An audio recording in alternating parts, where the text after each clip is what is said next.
रहती हैं और एक बहू के फर्ज बहुत अच्छी तरह से न केवल वो जानती हैं बल्कि उनको निभाती भी हैं। और तुम तो वो कि मैं पढ़ी लिखी ऐसे कर करके अपने दिमाग के ऊपर जो तुमने एक फितूर बना लिया था कि हम पढ़े लिखे लोग ये नहीं करते, हम पढ़े लिखे लोग ये नहीं करते।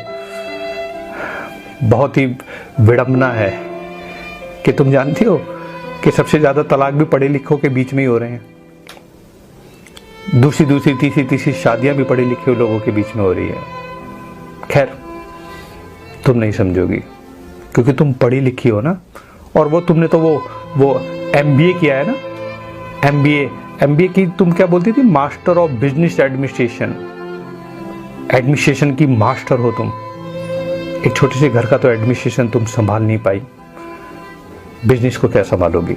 और ये MBA जो है ना, तुम जैसी लड़कियों के लिए MBA का मतलब है मुझे बहुत आता है। तुम जैसी लड़कियों के दिमाग के अंदर ना एक फितूर घुसा हुआ है कि हमें बहुत आता है और सीखने को तुम तैयार ही नहीं हो।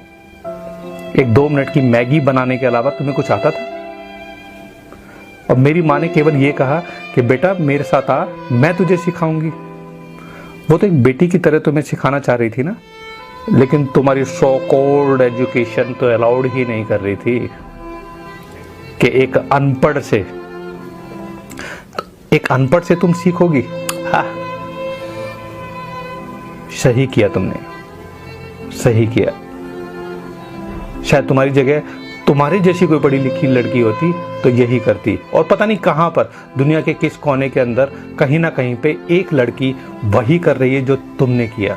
तो तुम खुश रहो अपनी इस पढ़ाई के साथ, खूब ऊंची तरक्की करो, अकेली रहना। मेरी तरफ से तुम आज़ाद हो। यही स्वतंत्रता चाहिए थी ना तुम्हें, यही आज़ादी चाहिए थी ना।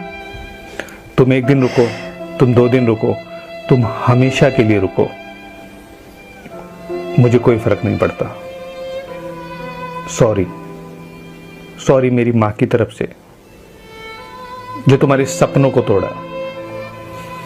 सॉरी मेरी तरफ से, गलती तो। और तुम मेरी तरफ से आजाद हो। खुश रहना और अपना ध्यान रखना। All the best.